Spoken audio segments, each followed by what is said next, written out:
ጽጌረዳ ያላሰበችው ነገር ገጥሟታል። በህልሜ ነው በእውኔ እስከምትል ከዮሐንስ የቀረበላትን የፍቅር ጥያቄ እስኪጠይቃት እንዴት ይሄን ነገር ልታደርግ ትችላለች በማለት ብትለው እንግዲህ ካልሆነ እስር ቤት ትገቢያለሽ የሰራሽው ወንጀል ይኸውልሽ በማለት እንግዲህ ያቀናበረው ወረቀት አሳይቷት ነበር።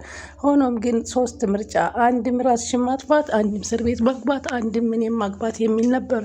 ይህንን የሰሙት ግን አቶ መስፍኔ እንግዲህ ዮሐንስን በፖሊስ አስይዘውታል ማለት ነው። እሷ እንግዲህ ጽጌረዳ አባቷ መሆኑን አላወቁም። ከበስተጀርባም ዘመድ ቤተሰብ የሌላት መስሎት በማስገደድ ሊያገባት ያሰባት ጽጌረዳ ግን አልተገኘችም ማለት ነው።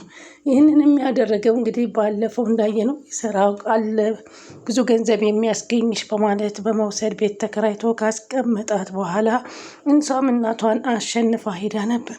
ሆኖም ግን ዛሬ መጥቶ ያቀረበላትን የፍቅር ጥያቄ ግራ ተጋባት።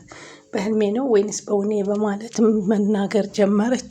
በእውኔ ነው በማለት እሱም ሲናገራት እንግዲህ ያንን ነቢዩ ደግሞ እሷን ለማስቀናት ብሎ ከሄቨን ጋር ሊያደርግ የነበረውን ነገር እባክሽ ትንሽ ልሰብበት ጊዜ ስጪ በማለት ነበረ የነገራት።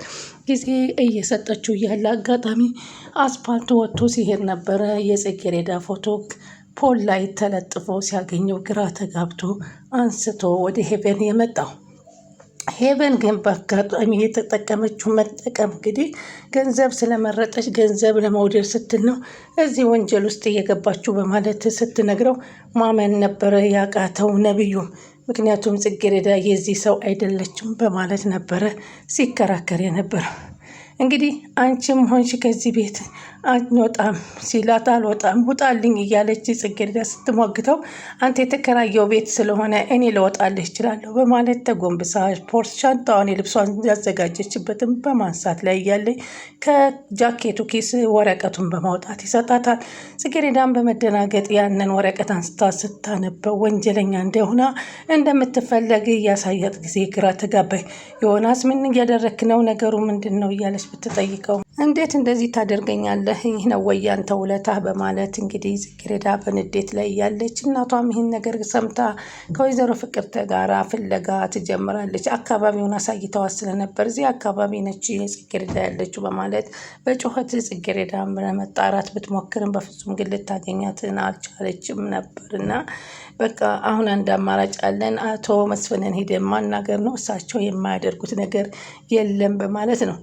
አንድ ልጄን የአይኔ ማረፊያ የሆነችውን ልጄን እንዴት እንደዚህ ያጣታለሁ በማለት ትነጋገራቸው ነበር። እሷም ነገሩ ያልገባን ነገር ሊኖር ይችላል፣ ማድረግ ያለብን ነገር ቢኖር እንግዲህ ወደ አቶ መስፍን መሄድ ነው በማለት ወደ አቶ መስፍን ሄደው ሲነግሯቸው አቶ መስፍን ከዚህ በፊትም ጽጌረዳን ሊያገባት እንደማይችሉና ነብዩም ሊያገባት እንደማይችል የተናገሩበት አንድ ፓርት ነበረ።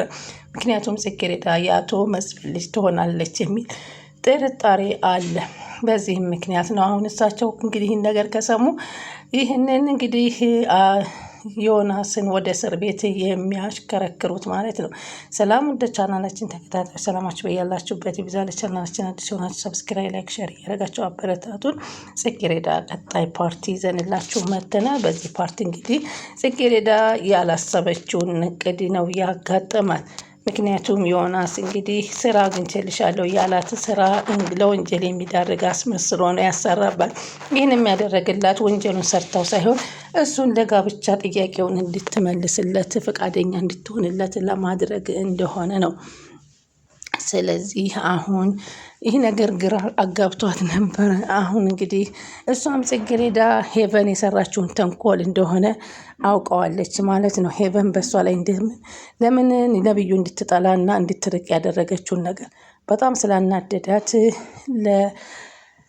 ለመኮንን ደውላለት እስኪ ፈልግሃለሁ ናና አንድ ነገር ላናግርህ ብላ ቀጠሮ ሰጥተው ነበር።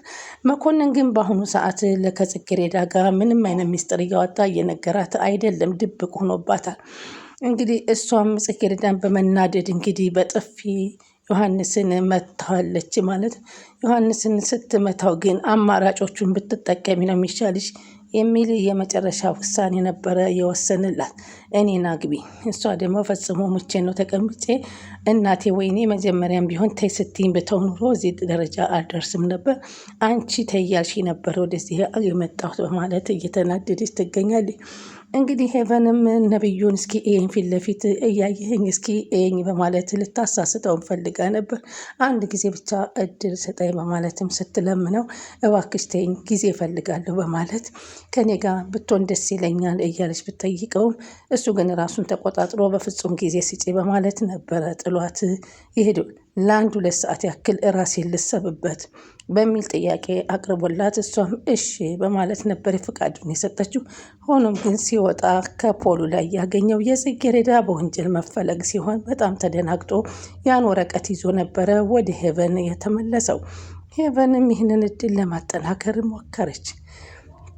እንግዲህ መኮንንም ከእሷ ጋር ተገናኝቶ ከጽጌረዳ ያበላሸሁትን ነገር ማስተካከል አለብኝ፣ ሄቨን አበላሽተኛለብኛለች እና አንተ ደግሞ አግዘኝ እያለች መኮንንንም ጽጌረዳ ትጠይቀዋለች። እሱም ምን እንደተፈጠረ ምንድን ነው አንቺ አልናገርም ስላልሽኝ እንግዲህ አቶ መስፍን ቀጠሮ ሰጥቶኛል እና አቶ መስፍን ጋር ሂጄ ሁሉ ነገር ልሰማ ነው በማለት ፍቅርተም ትነግራታለች። አንቺ ያለሽ ሚስጥር ለምን አትነግሪኝም ስትል ዘርፌን ስጠይቃት አንቺን እንደጠየቁሽ የሚያውቅ ይመስላል እና እኔን ለመጠየቅ ይመስለኛል አቶ መስፍን ዛሬ እፈልግሻለሁ ሲል ቀጠሮ ሰጥቶኛል ብላ ስትላት እንግዲህ አይ ይህን ነገር አልነግርም አስቤበት ነው በማለት ዘርፌ ሚስጥሩን ላለማውጣት ሞክራለች ማለት ነው። እሷም ተነስታ አቶ መስፍን ልታናግር ወጥታለች። በእርግጠኝነት ይህን ነገር ያደረገችው ሄቨን ናት። የሆነ ነገር አድርጌ ማስተካከል አለብኝ፣ መኮንን እየሰማኝ ነው ወይ በማለት መኮንን ብታናግረው እየሰማሁሽ ነው፣ እርግጠኛ ነህ? ግን እኔ ግን እርግጠኛ ሆነ የምታዳምጠኝ አይመስለኝም ስትል ነበር የተናገረችው። በእርግጥ ሰምቼሻለሁ ነገሩን ግን እዚህ ውስጥ ምንም ነገር የሄቨን እጅ የለበትም፣ ስህተት ላይ የወደቅሽው ራስሽ ነሽ እያለ ነበር ሲነግራት ነበር። ከዚህ በፊት አብራችሁን ያደጋችሁት አብራችሁን የኖራችሁት ጎሏንም በአንቺ ላይ እንደረጨችብሽ ታውቂያለሽ እና አንቺ ምንም የምናውቀው ነው እና የሄቨንን ጉዳይ አሁን ምን ላደርግ ይገባኛል፣ አሁን ቢሆንም ግን ምን ላደርግ ይቻለኛል በማለት ታማርጠዋለች። እሷ ግን ስለዚህ አምነሽ ተቀበይ በማለት ነበር ያበላሸሁትን ነገር በፍጹም ሳላስተካክል ልቀመጥ አልችልም ስትለው ነበር የተናገረችው። መኮንን አሁንም ቢሆን ሚስጥሩን እየደበቃት ይገኛል። ወይዘሮ ፍቅርተ ግን አስፓልት ላይ የተወዛወዘች አቶ መስፍንን ፍለጋ ሄዳ ነበር። ሚስጥሩን ሁሉ ያወቀች ይመስል እሳቸው እንድታጣራና ከእሳቸው ጋር ለመቅረብ ያደረገችውን ነገር ለማየት ነበር ሄደችው። ሆኖም ግን ድንገት ወደ ፖሉ ላይ ስታጋጥ እንግዲህ የጽጌረዳ ፎቶግራፍ ተለጥፎ በማየቷ ተደናግጣ እሷን ፎቶ ያንን ማስታወቂያ የሆነውን እንግዲህ የጽጌረዳን ፎቶ አንስታ ትመልሳ ወደ ቤት ትሄዳለች። ከዛም በኋላ ለወይዘሮ ዘርፌ ስትነግራት ግን ወይዘሮ ዘርፌም ተደናገጠች። ያልጠበቀችውና ያላሰበችው ነገር ነበር የገጠማት። ዘርፌ እንግዲህ ይኸው የልጅሽን ጉዳይ ብላ ፎቶዋንና የምትፈለግበትን ወንጀል ትነግራታለች። እሷም ተደናግጣ ምንድን ነው እያሳየሽኝ ያለሽው በማለት በቆሟ ልትወርቅ ትንጋዳለች። ቆይ ተረጋጊ በማለት ታረጋጋታለች። ምክንያቱም ልጅሽ ከአንቺ ቤት አምልጣ በመሄዷ ትልቅ ወንጀል ላይ ደርሳለች። ያኔ ተይ ብዬሽ ለምኜሽ ነበር፣ አንቺ ግን ልትሰሚኝ አልቻልሽም የሚል ነበረ የነገረቻት። ነብዩን በአንጻሩ ወረቀቱን ይዞ ሄዶ ሄቨንን እየጠራ እዩ እስኪ ይህን ወረቀት በማለት ነበረ ያመላከታት።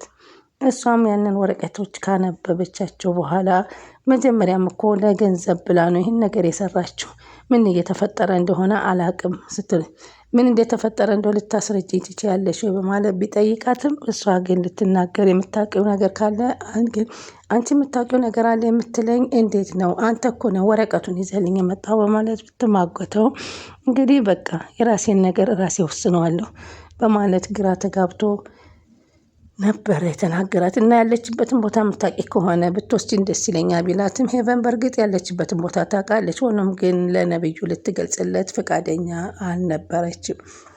በዚህን ጊዜ በጣም ይሄን ነገር በፍጹም ጽጌረዳ ታደርጋለች ብዬ አላስብም በማለት ነበረ እውነቱንም ሲናገር የነበረው። እሷ እኮ ያለ ልክ ገንዘብ መውደዷ ነው እዚህ ደረጃ ላይ ያደረሳት በማለት ማያያዝ ብትጀምርም ሆኖም ግን እሱ ይህን ነገር ሊቀበላት አልቻለም ነበርና በፍጹም ይሄን ነገር አታደርግም ብሎ ነበረ የተናገረው። ለእናቷ ደውይና እስኪ ምን እንደምትል እናቷ ጋር እንጠይቅ በማለት ይነግራታል። አማራጩ እሱ ነው በማለት ወደ ወይዘሮ ዘርፌ ቢደውሉም ስልኳ ግን የወይዘሮ ዘርፌ በፍጹም አይናገርም። አዲሷ ሰራተኛ ልርዳችሁ ምንድን ነው የተፈጠረው በማለት ብትመጣም ልትረጅና ትችም ግቢና ስራሽን ስሪ ነበረት ብሎ የተናገረው ነብዩ። ከዛም በኋላ ወደ እናቷም በተከታታይ ብትደውልም ወይዘሮ ፍቅርተም ስልኩን ልታነሳው አልሞከረችላትም። በዚህን ጊዜ ዮናስ ግን አስገድድሻለሁ፣ የአማራጭሽ እኔን ማግባት ብቻ ነው እንጂ በቀረ ደግሞ ራስሽን ማጥፋት ነው እያለ በተደጋጋሚ ይላትም። አንተ ውሻ፣ አንተን በፍጹም አላገባህም፣ እናቴን መምክር ሳልሰማ መቅረቴ ነው እዚህ ደረጃ ያደረሰኝ በማለት በዚህ ስራ ውስጥ ያስገባሁሽ እኮ እንግዲህ አይገባሽም እንጂ ሆን ብዬ ነው ዛሬ ነው እንደምትመለከች በማለት ነበር የነገራት። እሷ የሚፈልግበትን መንገድ ባለመረዳቷ ዛሬ በቁጭት አልጋ ትቀጣለች። በቁጭት አለንጋ ብትቀጣም ግን ምንም መፍትሄ አለመኖሩን ቢታይም እናቷ ግን አሁንም ከሳቸው ከአቶ መስፍን በላይ ማንም ተሰሚነት እንደሌለው ያረጋገጠችው ፍቅርተ ወደዛ እንዲሄዱ ትመራታለች። እሷም እሺ ስልክ እንደውልላቸው እንኳ ብትላት በፍጹም በስልክ ሳይሆን ቤታቸው ድረስ ሂጄ ማናገር አለብኝ ብላ እንግዲህ ወይዘሮ ዘርፌ የአንበርብርን ታሪክ ስለምታውቅባቸው በዛውም ደግሞ ጽጌረዳ የሁለታቸው መካከል ያለው ሚስጥር ስለሚያውቁ ያንን ነገር እንደምታስጥለው አቶ መስፍን እንደሚያስጠላት ስላወቀች እንግዲህ ወደ አቶ መስፍን ቤት ሄደው አማክረዋል። አቶ መስፍን እንግዲህ ተሰሚነትና ታዋቂነት ዝነኛ የሆኑ ሰውዬ ስለሆኑ ጽጌረዳም ልጃቸው ስለሆነች እንግዲህ ዮሐንስ ባላወቀው መንገድ በገዛ ወጥመዱ ወደ እስር ቤት እንዲማቀቅ አስደርገውታል። ስለምትከታተሉን ከልብ እናመሰግናለን። ላይክ ሸር ያደረጉ ያበረታቱን።